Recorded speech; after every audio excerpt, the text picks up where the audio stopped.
then. Welcome, everybody. Good morning. Hope everybody is doing well. I want to let everyone know that we're going to open this conversation up to Q&A with the audience. I'm Rebecca Jarvis. I am ABC News' Chief Business, Technology, and Economics Correspondent, and my program, Real Biz with Rebecca Jarvis, runs on Apple TV, YouTube, and abcnews.com, and we feature a number of people on the program, like the women sitting before you today. An incredible, tremendous group of women who are all rock stars in their own right, who have all done impressive things against the odds in many cases in multiple industries. And I asked when we were sitting in the other room just before we started this, I asked them about the panel topic, because this is called Thoughts from the Other Side of a Shattered Glass Ceiling. So why don't we just start with a show of hands? Are we on the other side of a shattered? So no hands go up on this, but I want to talk at least about the role in each of your lives that being a female and working in positions of power and leadership has played in the decisions that you've made along the way. And I'm going to introduce everybody as we get to them, and I'm going to go right down the line. But let's start out with you, Kathleen Saxton. You are the CEO of Lighthouse. You are in headhunting. You're looking for a lot of the top leadership. You're also a psychotherapist, a trained psychotherapist. Watch out. What along the way for you, what has been the most pivotal decision in propelling you into the role that you're in today? I got lucky because I've had a lot of female bosses in my journey up and through media. So I was at Sky Television and Capital and various other places, and I always had a female boss, which I think was, I'm 44 now, so it was quite unusual to have so many females in those positions. So I got lucky, and I think what happened was I didn't really realize there was a glass ceiling. I just was rather naive to it. And so I think I literally just moved my way through without thinking about how I was going to tackle it. So actually, bizarrely, naivety about that ceiling was what's really, really helped me. Has anyone else felt that naivete? No. All right. Lisa Utzschneider is the Chief Revenue Officer at Yahoo. What for you has been the most pivotal decision on your part that has shaped your career? I would say, so thanks for having me today. I would say advice that a mentor once gave to me was take the job that no one else wants and take it and turn it into a success. And I have done that consecutively 3 times in my career, where my friends or clients or the industry said she is out of her mind to be taking on this job, and then turned it into a success. And that was the best advice that I ever got. That can come with some risk, though. Absolutely. How did you think about that risk as you were going along the way? Because, of course, if it hadn't worked out, you would have been the person essentially held responsible. Yeah, there is risk involved, but the first job I took that was off the career path was I was at Microsoft. I had done a variety of sales positions, and a female boss of mine, she encouraged me to get off of sales track and run an operations team and build it from the ground up. And that was one of the best opportunities because it expanded my scope of responsibilities. All of a sudden, I was learning things like back-end systems and customer service. And it was a risk, but in many ways because of that opportunity, that led me to my next job. Geri Wang, welcome, Hi. is the president of ABC Sales. Same question? Yeah, I'm curious to know, what was it along the way, if there's one defining choice that you personally made? If I could, I have 2 moments during my career. One very early on, I started at Gray Advertising as a media research analyst, and it was definitely a support group for the media planning and media investment teams. And 4 years into that role, because I was really helping everybody, as many people as I could, the investment team asked me to join them. And I remember, we just had this conversation in the cab, I remember thinking, but I don't know how to do what all of you do. Why do you want me to come and work, in your organization, in your environment? And they said, don't worry about it. You have the skills, we'll teach you everything you don't know. So I took the leap, and it was a little nerve-wracking for me. I was really comfortable with spreadsheets. and numbers, and then had to learn the skill of negotiation. The second point in time for me was taking over primetime sales for ABC, having been recruited many years earlier, and we were a fourth place network. And quite candidly, we had to change our business model. We had to do everything differently. So we built new teams, we built new skill sets, we added solutions, and exigent circumstances forced the team to think about our whole business, and we built an integrated marketing business back in the day when that actually didn't exist. So really fun and really hard. Lynda Clarizio is the president of U.S. Media for Nielsen. And Lynda, I'm going to change up the question a little bit. I don't want people to get too comfortable here. For you, biggest challenge along the way in your path, and how did you overcome it? Can you all hear me? The biggest challenge, I mean, in the leadership path, or? Yes.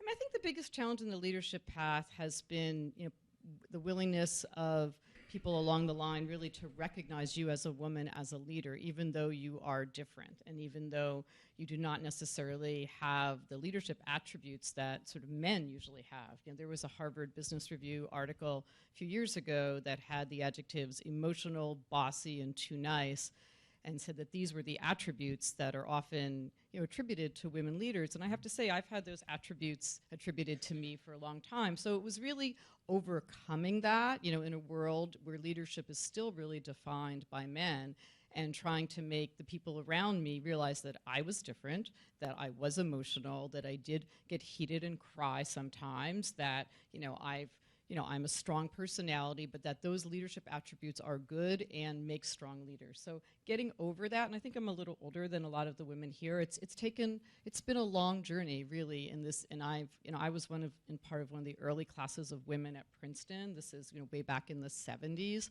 And we were told then in the 70s that there was going to come a time when women were really treated equally in the workplace and were leaders like men. And we're sitting here in 2016 now, still having this dialogue and discussion, and it's disappointing. So it's all these years since then coming to where we are. That's probably been the biggest challenge.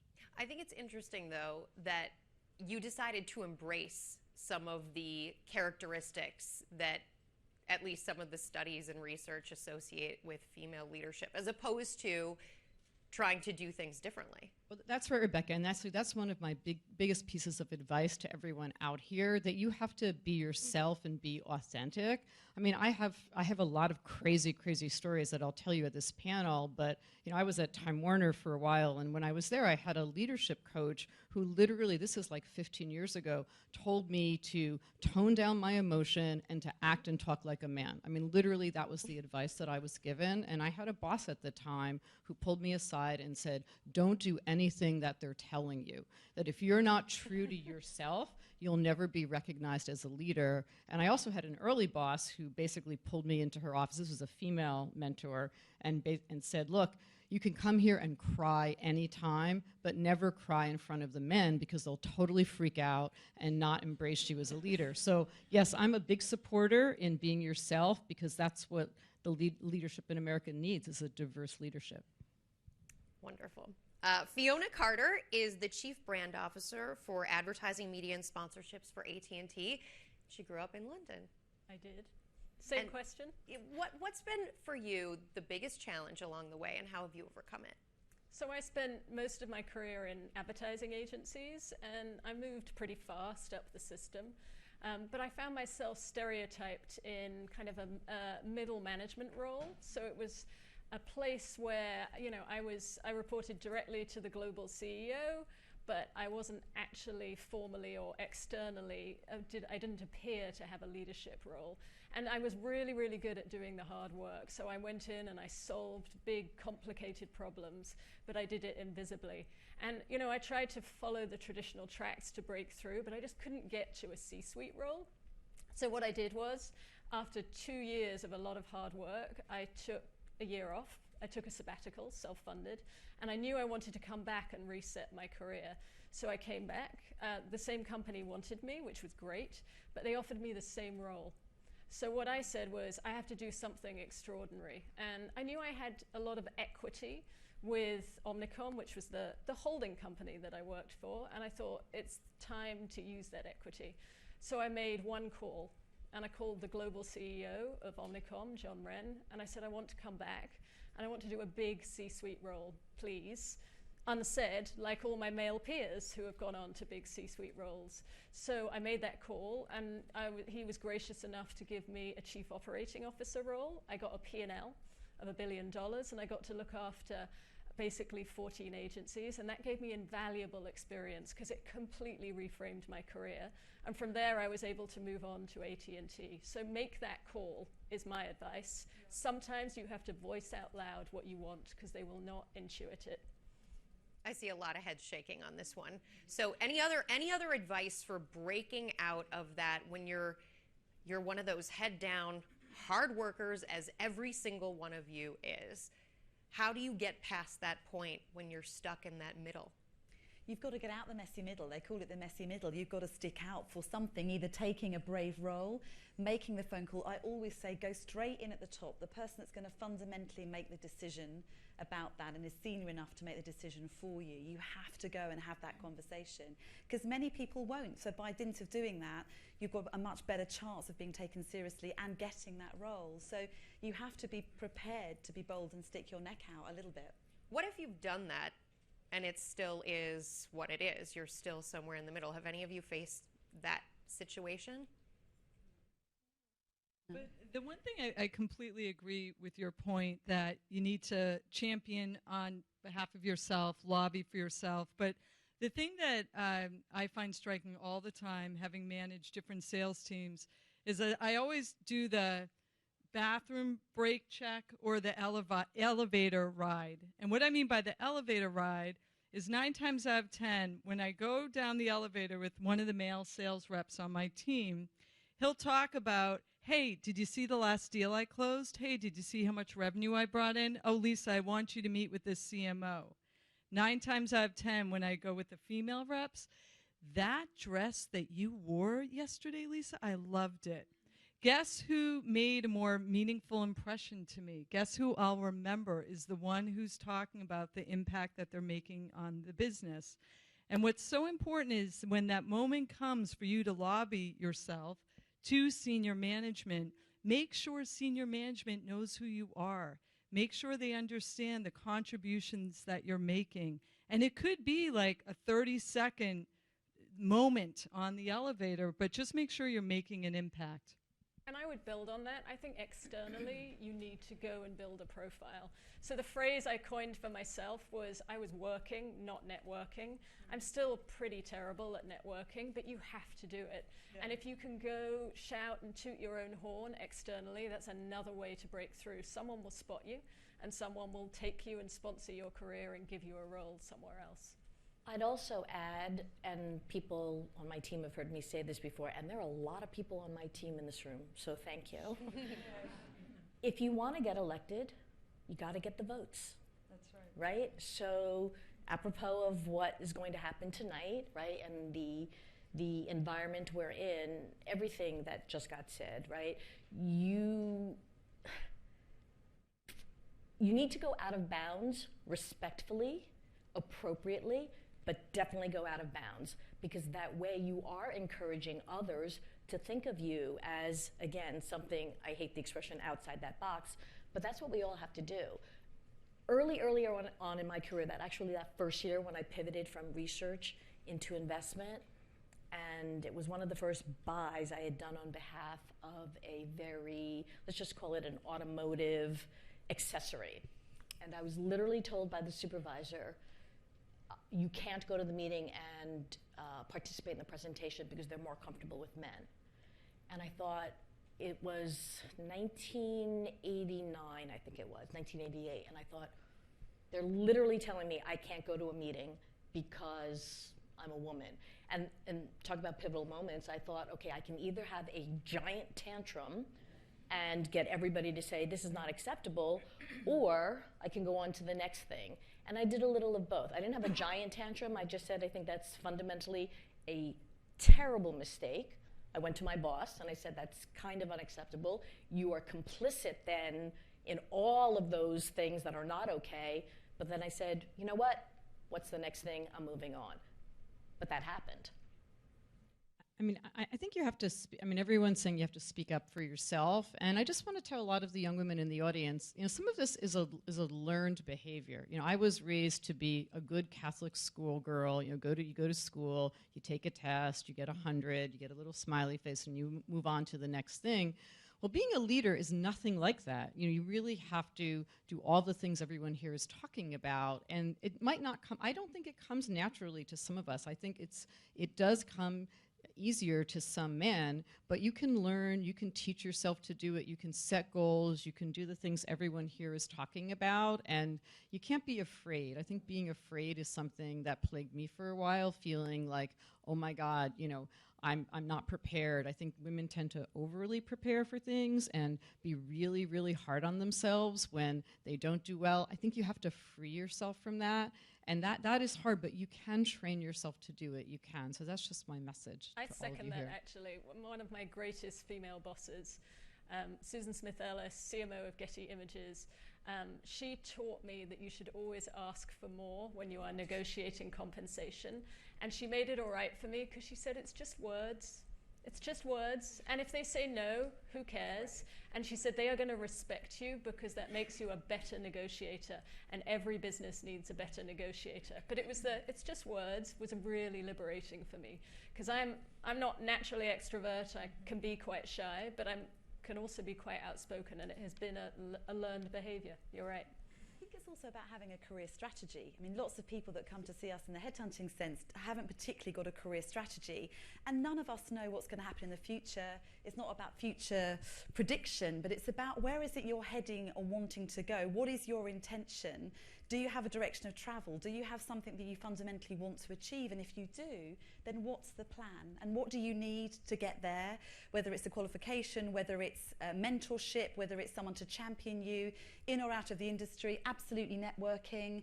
And we've all been somewhere where you're at a drinks party, maybe tonight with Advertising Week, you'll be somewhere and you kind of think there's someone over there that I've wanted to talk to for 6 months. And they're surrounded by other people, but it's just taking that big deep breath and thinking, I'm not going home until I've done it. I mean, it really is some baseline practical stuff sometimes. But those that don't have a strategy, male or female, as a headhunter, I'm horrified by that, because actually you need to have some sense of what you want to do. And that may change as you move through your career, but have some level of intent of direction of travel. That's really critical, I think. One thing I've always done in big rooms where networking is really important, and I can be very introverted as well, I think about the fact that everybody in that room is worried about what they're doing and not worried about what I'm doing. And that ultimately, if I decide to walk up to somebody and I think that the thing went wrong or it didn't go off exactly as I had anticipated, I know that that person will go home thinking about their own experience, the thing that came out of their mouth somewhere that they weren't happy about, probably more likely than whatever it is that I did and said. I mean, that's like kind of the downside part of it when you think through the risk of doing that. How have all of you on this panel gotten over that hump? What are some of the things that you yourselves have adopted, in particular early on in your career, to get past the fear of doing these things?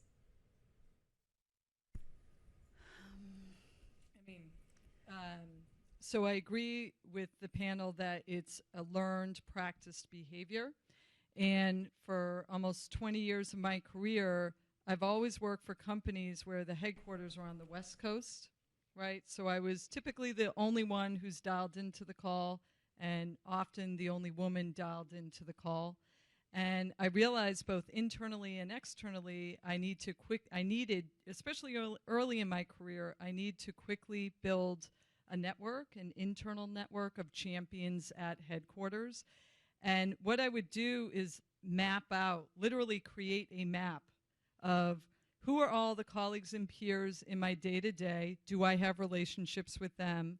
And then the second layer, who are the top 25 need-to-know people, even internally? I've done the same thing externally, and I made sure that every single trip, whether it was to Seattle for years or Sunnyvale, I had coffee scheduled with at least 2 people on that outer circle. And it was very intentional. It was targeted. I would review that list with my boss, and he would give his input or he would add names. And you literally need to treat it like part of your calendar or part of working out. Like, networking is part of my job. Any other strategies that have really paid off? I mean, when I go to an event, and I mean, I'm really a naturally shy person, and my daughter's here in the audience. She's going to laugh because she probably don't think I'm shy, right, Jennifer?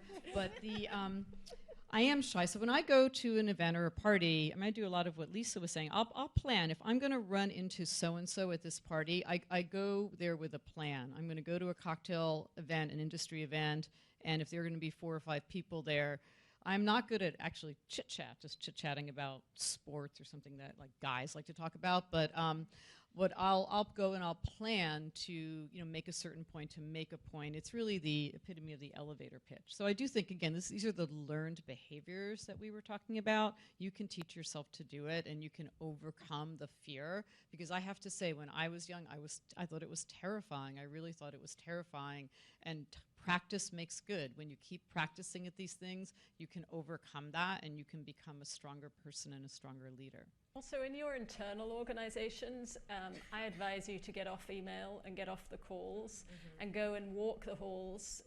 You learn this in an advertising agency. Most business is done secretly and quietly by walking the halls and going to see someone directly.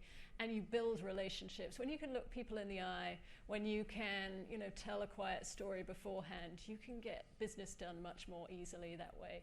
So these days, it's so easy to flip off a quick text or an email, but go take the time, go in person. Yeah, I remember thinking early on in my career, how do you develop these relationships? I saw people around me who had what appeared to be very strong relationships, and I was just getting to know everyone in the early stages. And the more of those types of interactions, Lynda, to your point about researching and knowing what you really want to go into the conversation with and get out of it, I would also recommend that there's so much information now on the internet. If you don't know somebody, you can essentially find out what sports team they like, what plays they've gone to see recently. You can find out all of those softer details about them and have that in your back pocket, as well as the things that you really want to communicate about your objectives and who you are as well, to start that conversation off. How would you, Geri, how would you describe your leadership style? I just bought a t-shirt a few months ago that I think I'm going to get for everybody on this panel, and it said, "I'm not bossy, I'm the boss." That's right. I think I would describe I think there's a bunch of layers, to that. I don't think there's only one thing that I do. The first thing that pops into my head is I'm super externally focused, which, again, there was a little theme, running through a lot of this dialogue. I'm genuinely interested in making our clients more successful. I had the pleasure of working on P&G Business, again, 25 years ago, and I remember meeting the brand manager, and he explained to me why Tide was truly the superior product in the Northeast based on its chemical makeup, the kind of water composition we had, et cetera, et cetera.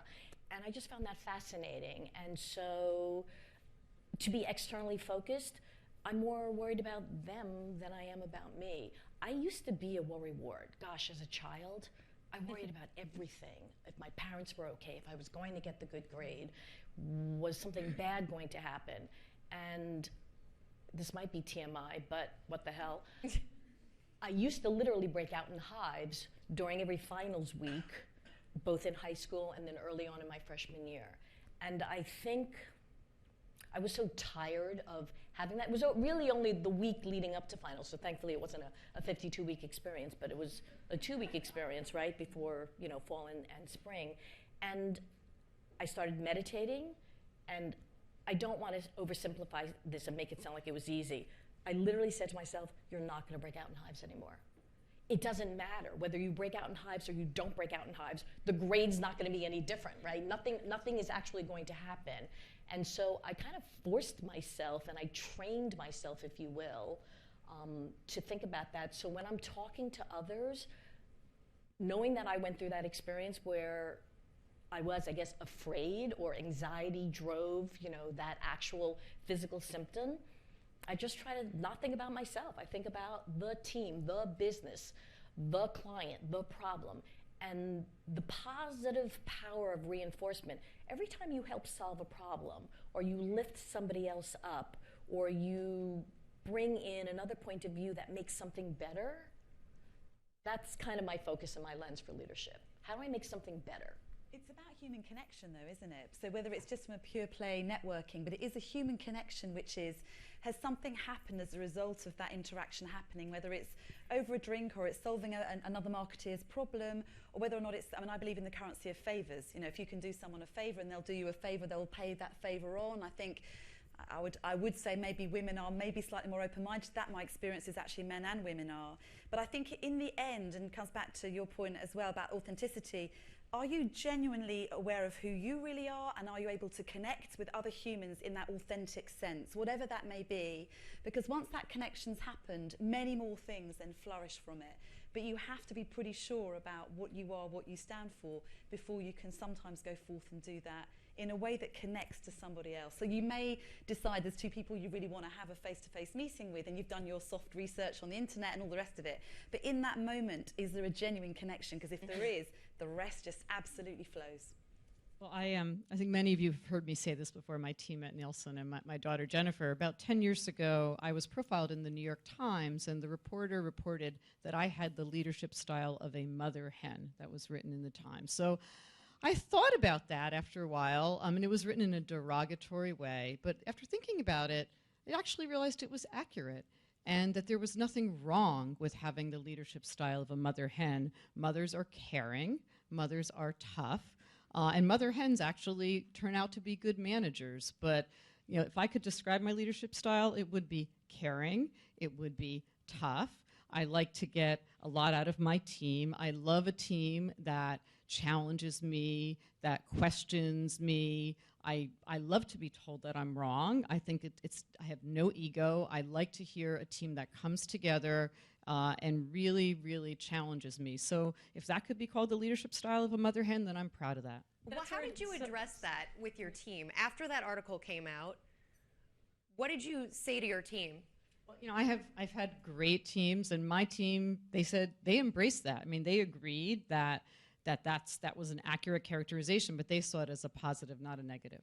I was going to say it's funny because I had my style described as being like that of a mother lion. Oh, good. Yeah, Mother hen. That's a good one. Mother lion, but actually I like it. So, you know, as a mother, I am a mother, but I do actually care about my team. I think it's my job to get as many brilliant people to surround me as possible, because then the work is amazing, the work experience is amazing. It's my job to make sure they want to come to work every day and do all the great work. And you know, brilliant people, brilliant, diverse people together is so much fun. But I am a bit of a lion. Like, you know, there are some people in the audience who work with or for me. You know, I'm quite outspoken, I have a firm point of view, and I sort of see my role also as to set a vision and let those brilliant people go knock it down, build it up and make it better. But I'm always, you know, open and authentic about how I feel. Like I'm known for my candor.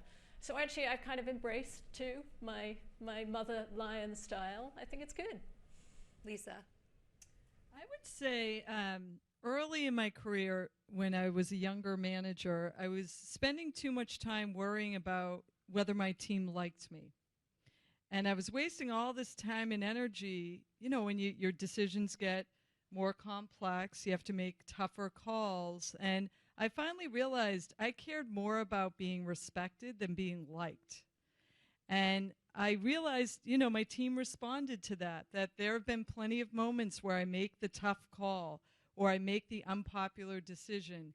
And yes, there is a moment of my team doesn't like me, and I'm okay with that, and I can live with it. And so I always pivot now on just get the respect, make the right decisions for the business, and hopefully they like me too. That is, I've felt that challenge in my own career as I've moved up a little bit, where it is really tough to go from being the good person on the team because you're a member of the team to being the leader of the team, where it's a completely different role. And some of that is also hiring. and how do you think about that? So I want to talk to everyone on this panel about hiring and how you approach the decision. I mean, you're hiring CEOs to do their job every day. You're also hiring people within your company to work on behalf of your company. What are the keys that you, excuse me, that you look for when you're hiring? I mean, clearly, and how do you spot them? Clearly and obviously, it's all about best in class. That's our big thing, whether it's internally for Lighthouse or whether or not it's for one of our clients. It's absolutely best in class, and we're paid to find the best in class. We did a search actually for Yahoo last year, and I think for us it's about being brave in that hiring. So we spot people all the time, often on platforms like this, and we'll keep tracking them. And actually my view on the leadership side of things, and everybody's said that on this panel, is having an opinion that you are brave enough to express, even if it's not always the most popular from a familiarity point of view, but you are willing to bring of yourself to that organization and to be brave with that. And I think it's also people that we like what we call horizontal hybrids, people that have done lots of other different types of things within an organization or actually with different businesses. But I'm interested and we're curious in leadership around people that have experimented in other businesses or in other sectors of their company, because I think it brings a much more rounded view when you come to a CEO position. So we quite like looking for those types of things. The last thing I'd say very naturally is curiosity. If somebody is not curious about the very, very fast-moving world, that worries me greatly. So doing the job that you're not quite sure what it was, but you'll put your hand up and say, listen, I'll just get on board and I'll do that.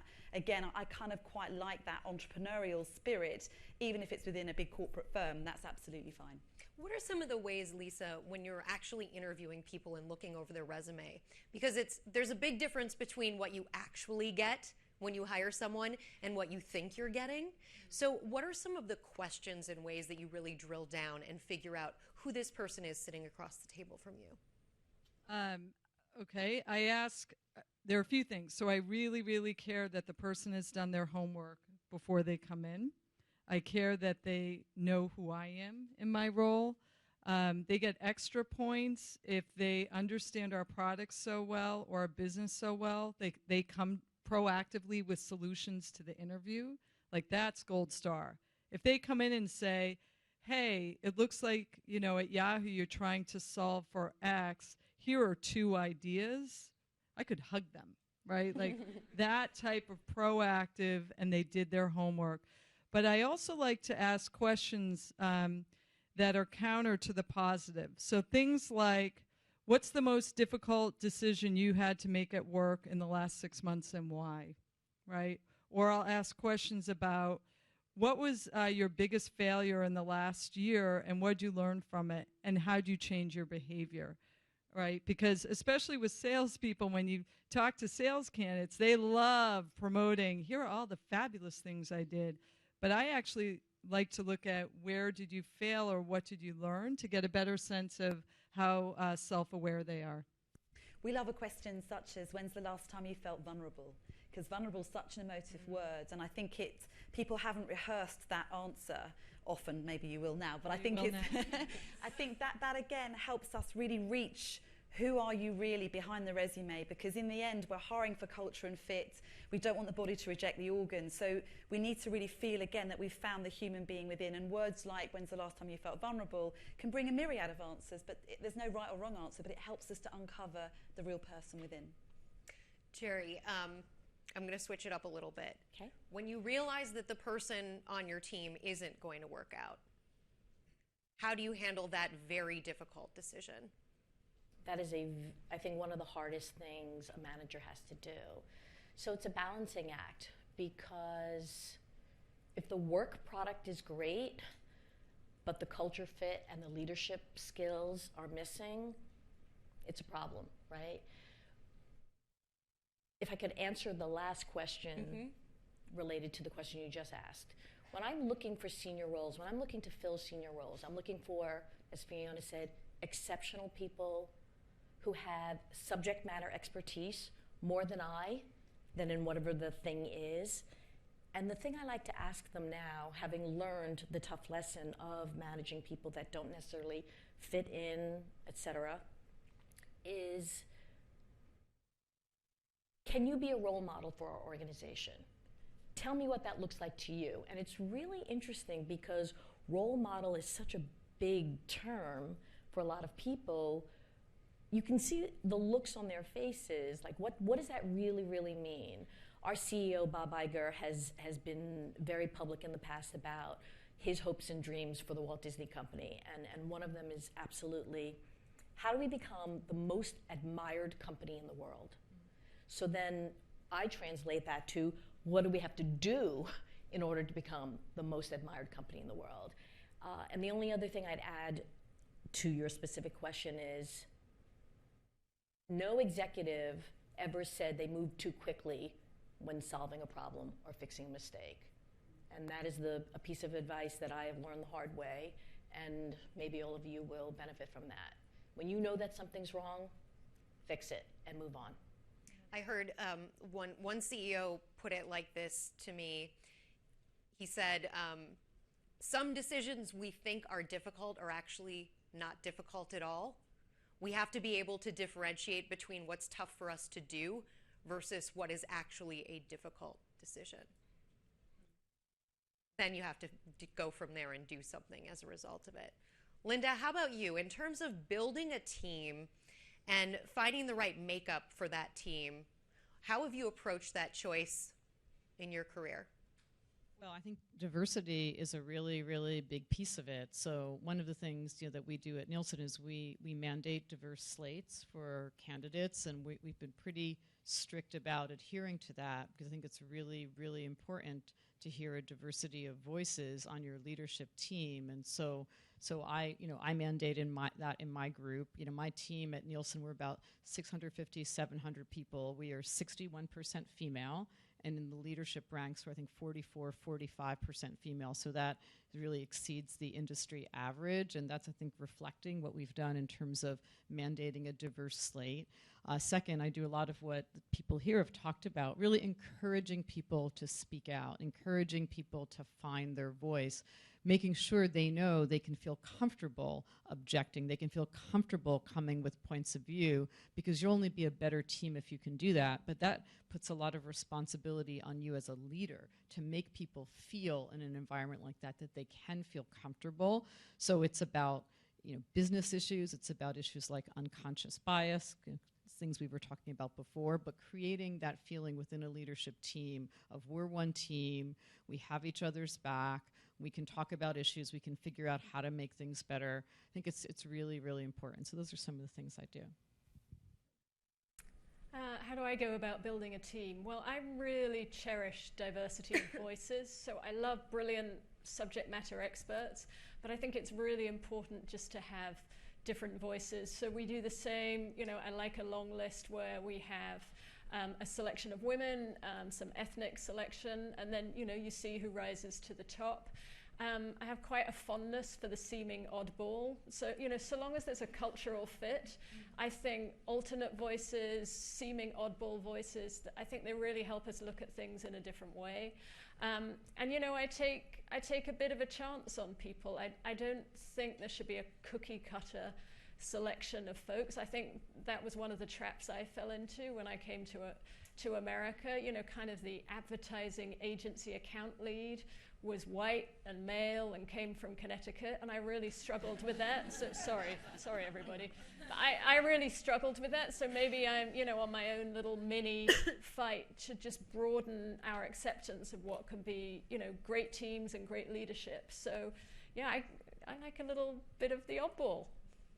We often hear about the importance of finding mentors, but I think oftentimes lost in that message is how one goes about finding those mentors. Why don't we go down the line, and I'd like to hear from each of you who in your life has been your greatest mentor and how you created that relationship, how that relationship grew. Geri, do you have an idea?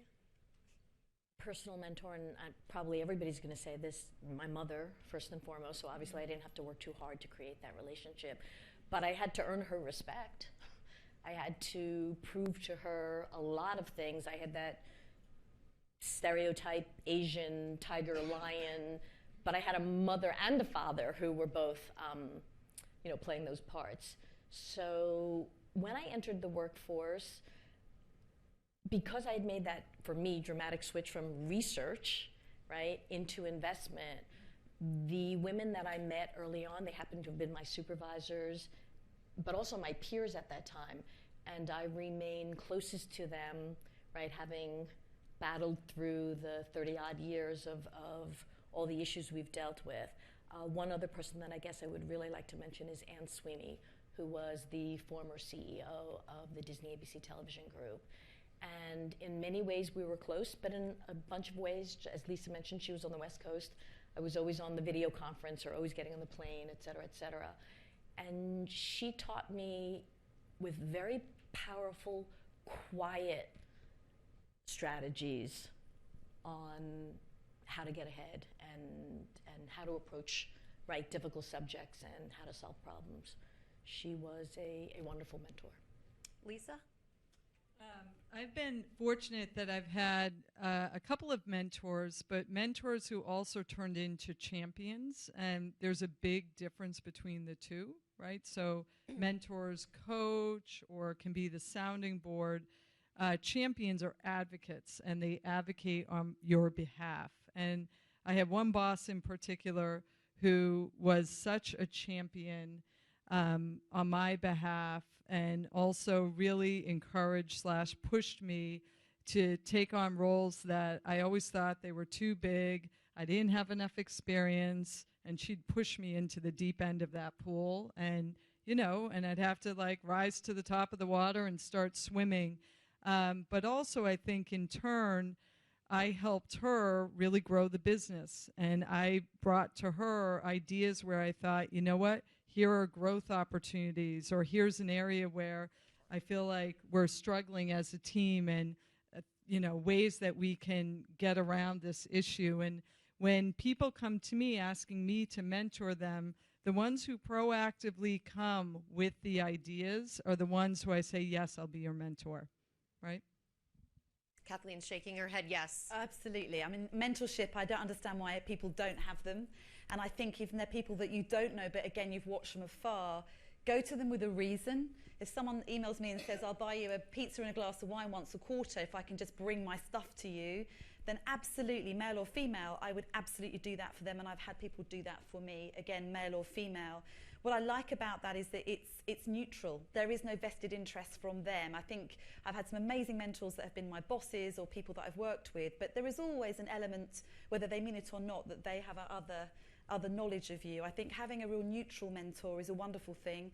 I agreed with Lisa on as people championing you. When I was at PhD, I was at the agency in London on the board for about 4 years when I was younger, and I wanted to progress in that business, and I asked someone to actually champion me and to tell me the things that I wasn't doing well enough that I needed to get better at, or the skills that I didn't have that I needed to acquire, and to give me a proper reflection in the mirror of what was really going on for me, but to help champion me through when I wasn't in the room. And she did, and I'm very grateful for that too. Her name was Morag Blazy, and she was a tough woman.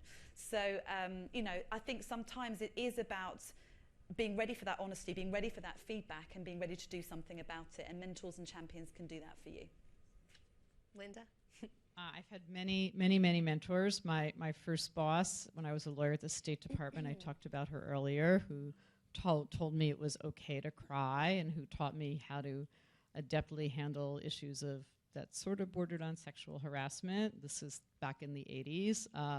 Many people at AOL, particularly my boss, the vice chairman there, Ted Leonsis, he was the one that told me, like I said earlier, not to listen to the advice of the coaches and to just be myself. And he was the one that encouraged me to raise my hand and to stop being the nice girl in the background that did everyone's work and said that I could be a leader.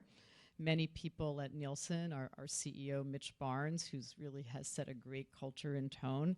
And lastly, my own children, Benjamin and Jennifer, who's here today, who through all the ups and downs in my career, I kept teaching them as they were young, never give up, always be determined, never give up. And every time my career has had ups and downs, I've been very publicly fired twice in my career. They've come to me and they've said, Mom, you can't give up. That's what you've told us. You have to continue to keep going. So. Fiona? I have collected many mentors sponsors and champions, and they play different roles depending on what I need from them. My first was my mother, and I have to tell the story for her. She came from a generation in England where women did not go to university, and she got into university and her family made her learn a trade. So she had to go to teacher training college, and she always regretted that, and she taught me how important education was, what a privilege education was. She set the bar the highest for me. She wanted me to go to Oxford, and she told me I could, and I made it. And I think it was just through willpower that she delivered to me, honestly, and I'll always be grateful for that. And she taught me about independence. So that was the genesis of my career. When I got into my career properly, I kind of collected people that I felt an affinity and a personal connection with, that I just thought was super smart about the business. And some have been my bosses, and they have become sponsors and moved me up. And then I've stopped using them when they stopped becoming sponsors, and I would move on to somebody else. And then, some, just as you said, I have a neutral one who exists outside the industry, who is really helpful to give me just an objective point of view. And the person I go back to again and again is my husband, because he's in the industry. He knows me really well, and he can just give me a unique perspective because he knows me and he sees me every day. And those are sometimes the hardest conversations. That's the feedback's a gift, but he has the most interesting and sometimes the hardest feedback for me. So I think what I'm describing is, I'm sure lots of you are told, create a board, your own board of directors. That's what I did. And my advice is, people play different roles at different times, and you'll come back in and out to all the advice. But I think it's cool to have more than one. They call it the board you can't afford. That's what you need. I want to open it up to questions from the audience. If anybody has a question, feel free to stand up. All right. Well, then we'll keep going. And if you have a question, raise your hand. We've only got a few minutes left. As we close here, I would love to get from each of you one piece of advice for everybody in this room for something that they can do going forward to help balance the scales in whatever way we can take control. Obviously, there are lots of things outside of our control, but the thing that you have learned to do that helps you take control of the situation. I have something. Great. I would say, I said it before, but say to yourself exactly what you want next or in the long term in your career, and then say it out loud, and then go and say it out loud to the senior people that matter. Just, I guess it's Oprah's visualizing it or something, but say it out loud, and that way you will be able to make it happen, and don't be scared about it. But you've got to articulate it, because people can't intuit what you want. You've got to say it. I mean, I would say believe in yourself. Believe in yourself, even though you may look different from everyone else in the room or act different from everyone else in the room. Lean into your authenticity, be willing to take risks, be adaptable and flexible, and most of all, be resilient. What I'd add is, everybody's got a little bubble over their head, right? And if you're controlling the message, what do you want others to read in the bubble over your head, right? So whether it's with a megaphone, asking, telling, whatever, control the message.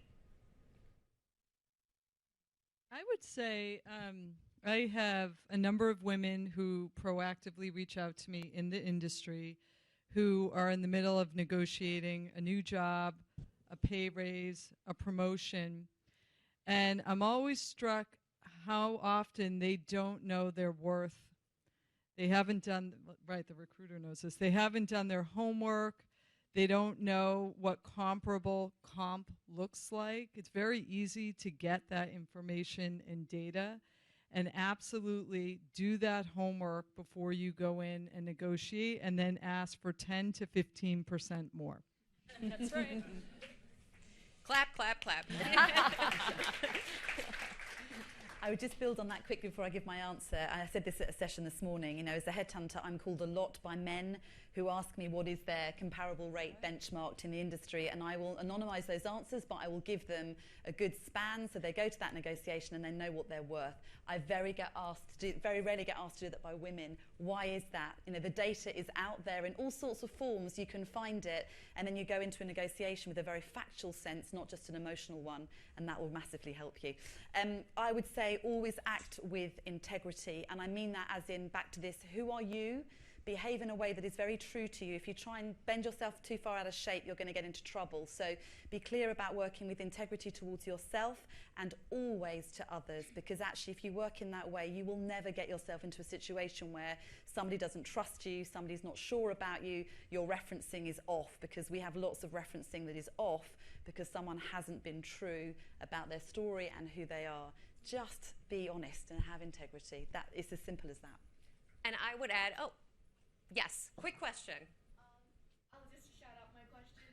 All of you are such successful women, and what are your roles in your family and marriage? Because I came from a region where most of the mothers will like do the housework, and even though they're really strong outside, like my mother is always cleaning up the dish and doing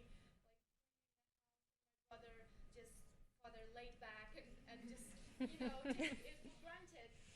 So I wonder, as successful women, how would you act at home, and what are the ways we should treat women both in workplace and home? And we have 20 seconds to answer that question. Thank you for the question. I think just because of time, maybe one of you can field that. Is there somebody who had an immediate reaction that... Go ahead. I didn't have a good female role model, and I lost my home when I was 11. My dad's business went bankrupt, and it was a very bad story. Bizarrely with that, therefore, you make your story around those you watch around you that you do like the values of. I'm a mother, but I'm very much single. And I think that actually it's about, again, what is your story meant to be, and making that balance right for you. So I didn't have a template, which bizarrely may have been helpful for me, because I didn't have anything that I had to react to. I had to make my own story, and therefore my authenticity is right at the ground level, because I had nothing to follow or to set myself against. As much as I'd have loved a mum like Fiona's, I didn't have it. So sometimes it's about asking yourself, how do you want to behave at home? How do you want to be with your children if you decide to have them? And you build your own story. Lynda, did you have something? I was just saying, to me, a family is a team unit, just like we have teams that work for us, and so I think I have a team approach to getting chores done around the house. So you have to sort of redefine what you're doing in the family unit, just like we're all trying to redefine what we do with our own teams at work. Thank you. Fiona, Lynda, Geri, Lisa, Kathleen, thank you to all of you.